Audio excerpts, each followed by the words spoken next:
Estamos en comunicación ahora con Teresa García, senadora de la provincia de Buenos Aires, fue ministra de gobierno de Axel Kicillof hasta el año 2021 y durante la presidencia de Néstor Kirchner había sido secretaria de Interior de la Nación y posteriormente ocupó distintos cargos legislativos. Teresa García se despachó contra la decisión del gobierno de eliminar la figura del femicidio. Por eso, para musicalizar la entrevista, la vamos a recibir con una canción de Miss Bolivia que lleva como título Paren de matarnos. Muy buenos días, Teresa García. Jorge Fontevecchia la saluda. Independientemente de todas las críticas que merecen los dichos del presidente, déjeme hacer un análisis político junto con usted. ¿Le entró otra vez una bala, así como cuando atacó a la universidad pública y a la educación gratuita? O sea, cruza un Rubicón en el que es un boomerang los dichos del presidente para él mismo. Sí, absolutamente. Buen día. Yo creo que tanto como con la marcha universitaria, como en aquel momento Macri con el 2x1, genera una reacción en la sociedad más allá de la identificación política, una reacción muy adversa. Ya ha habido una marcha esta semana, habrá una el sábado que viene, donde van a participar no solamente las personas afectadas por los dichos, va a participar mucho de la sociedad que siente que los avances que hemos tenido a lo largo de los años están en pleno retroceso por la decisión de este gobierno. En otro momento yo le hubiera dicho que es una provocación. Sin embargo, cuando ya el ministro de Justicia, Cunio Libarona, tiene las expresiones que tiene respecto de quitar la figura del femicidio, ya es más castaño oscuro que otra cosa esto. Me parece que la sociedad y la marcha tiene que ser enorme, tiene que hacerle sentir que cruzó el Rubicón, como usted dice, porque hay cosas que son casi anécdotas en las palabras de Milei, pero hay otras que no.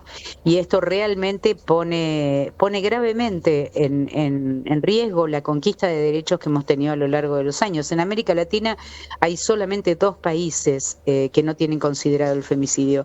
Yo no sé, la verdad, a qué sociedad nos quiere llevar. Me parece que está intentando crear un sentido común muy peligroso, ¿no? Muy peligroso. Teresa, con su propia experiencia, ¿cree que probablemente el error político sea el resultado de lo que se denomina hubris, de que creerse que está en una situación casi de impunidad absoluta y que eso lo lleva a cometer errores que cometieron otros presidentes en la misma situación aunque fueran de otro grado? Sí, creo que aquí es mucho más grave, más exagerado, digamos, no es con la única cosa sensible a la sociedad con la que se mete. Y no quiero decir algo que parezca un golpe bajo, pero cuando se le quita el medicamento a los enfermos de cáncer de los programas de cáncer nacionales, realmente es que estas actitudes, estas ideas, estos postulados que tiene este gobierno van poniendo en riesgo el conjunto de la sociedad. Algunos por el faltante de la ayuda del Estado y otros por estas postulaciones como la que acaba de ser respecto del feminismo, respecto de las opciones sexuales. Creo que es un retraso fenomenal y me parece que fue mucho más grave que lo que hicieron otros presidentes. Teresa, déjeme llevarla entonces ahora a la política de la provincia de Buenos Aires. ¿Participará usted del acto que encabeza esta semana Axel Kicillof en Villa Gesell para enviar un nuevo gesto de distensión en la interna con el gobierno? No voy a participar porque esto responde a un sector del peronismo de la provincia de Buenos Aires, no a la totalidad.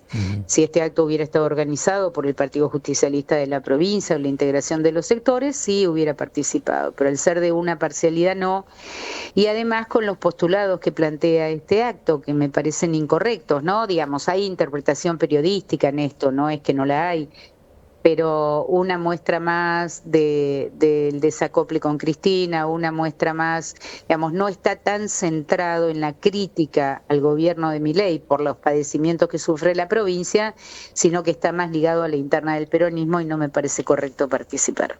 Respecto del presupuesto, que no haya sido aprobado y ahora que Cristina pidió que sea aprobado, ¿cuál es su reflexión? ¿Por qué cree usted que no se aprobó hasta ahora?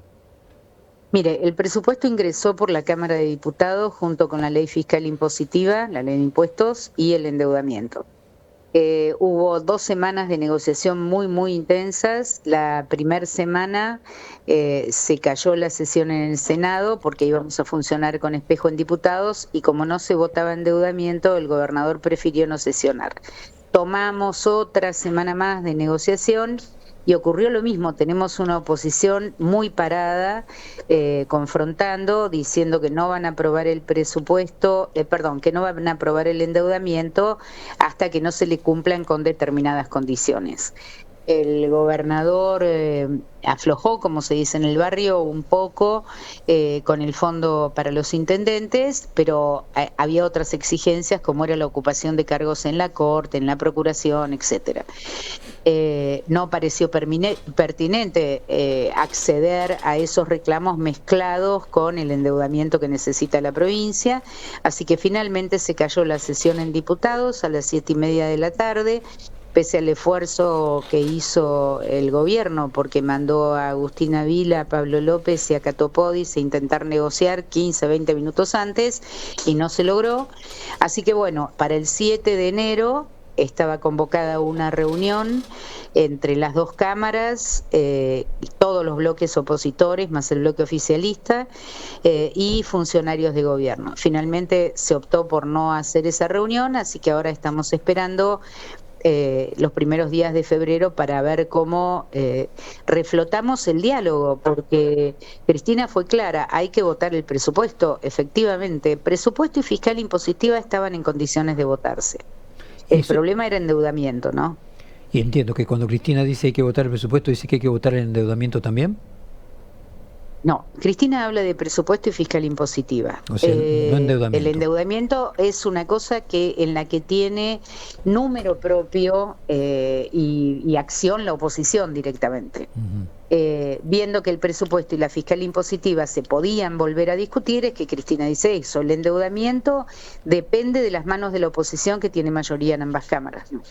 Aquí quieren preguntarle Teresa Alejandro Gomel y Elizabeth Becher. ¿Qué tal, sí, Teresa? No. Buen día, ¿cómo Hola, estás? ¿qué tal? Buen día, ¿cómo le va? Hay otro tema central y que estamos terminando enero, empiezan a cortarse los tiempos que son los tiempos electorales y esta idea que está dando vuelta de adelantar en provincia las elecciones. ¿Qué pasa si el gobernador termina tomando esta decisión? ¿Significaría una ruptura frente a lo que es el acto de mañana que usted marcaba recién en Villa Gesell? Digo, ¿cómo ve esta posibilidad del adelantamiento?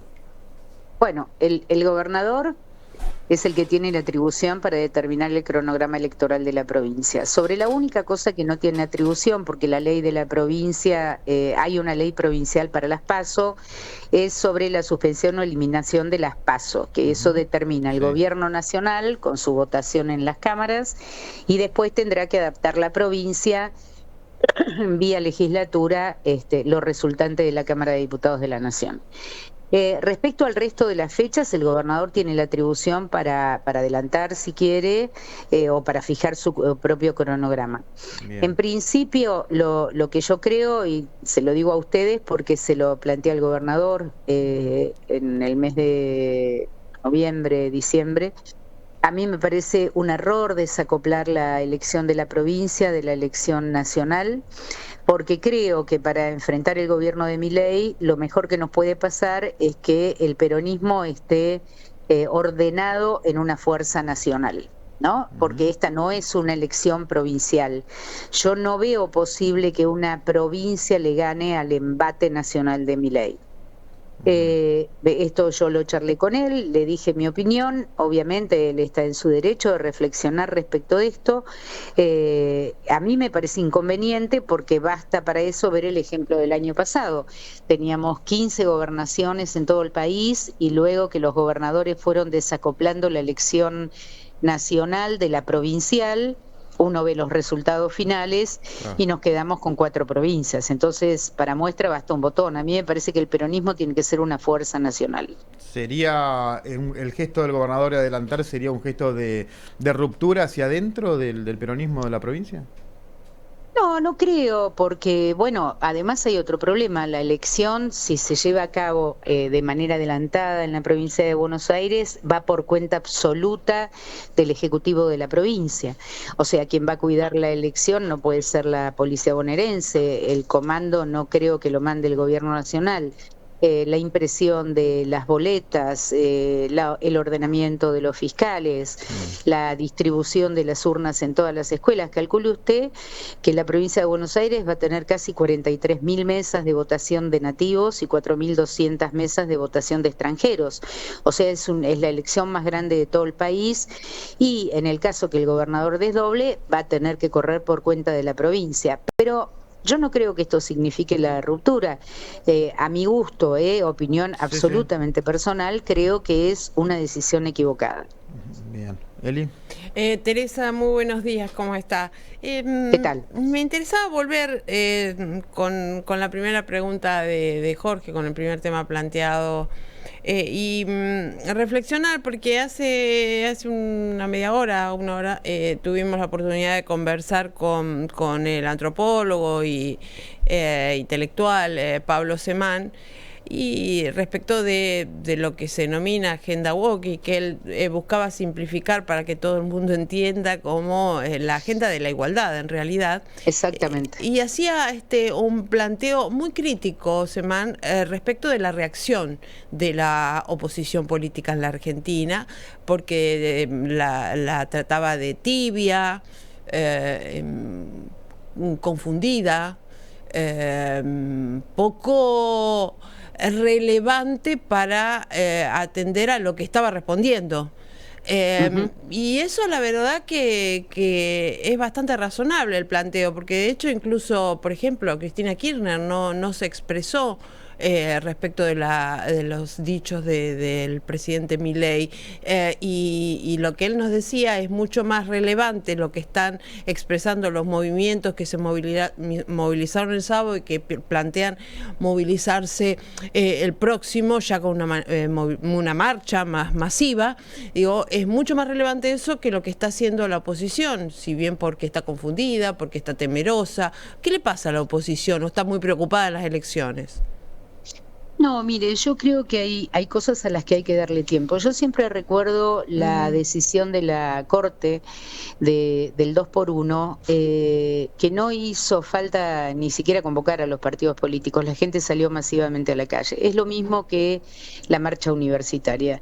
Yo creo que durante esta semana va a empezar a haber expresiones mucho más fuertes de la oposición, porque se han ido agregando posturas muy duras del gobierno nacional, como la de Guillermo Franco. Hay convocada una marcha este día sábado, estoy absolutamente segura que vamos a participar todas las fuerzas políticas, completamente segura. Algunos nos hemos expresado o por los medios o por las redes o por lo que fuera, pero es verdad, a veces pareciera que la dirigencia política tendría que anticiparse a estas posturas.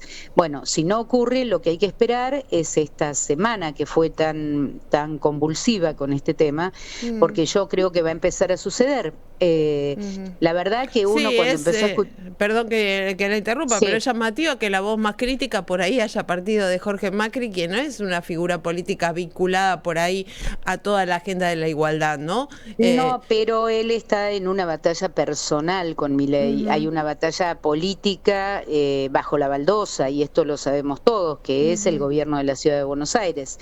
Y me parece que, bueno, son parte de las reacciones políticas en función de la defensa de los intereses propios, ¿no? Yo estoy convencida que esta semana va a ocurrir, que va a haber muchas expresiones políticas, algunas las he leído muy sueltas, y me parece que lo que va a ser más contundente es la masiva marcha del sábado 8, que me parece que es la única cosa que puede hacer recular, digamos, las decisiones del gobierno, como ha sucedido en otras oportunidades. Yo al principio pensé que era solamente una provocación cuando escuché las barbaridades de Davos, pensé que era una provocación más. Luego con las opiniones de Franco, incluso la ausencia de opinión de Patricia Bullrich. Ayer estaba leyendo el discurso cuando se votó la ley, que era un discurso de lo más abrazador de la idea de del tema del femicidio, y hoy está en silencio. Yo creo que ha generado al principio una idea de provocación y ahora me parece que ya hay una percepción de que esto quiere ir en serio, ¿no? Por eso creo que la reacción tiene que ser de toda la sociedad y con la dirigencia política el día sábado, ¿no? Bueno, muchísimas gracias, Teresa. Le mandamos un abrazo, le deseamos el mejor año posible y nos mantenemos en contacto como siempre. Esperemos, igual para ustedes, gracias. Gracias.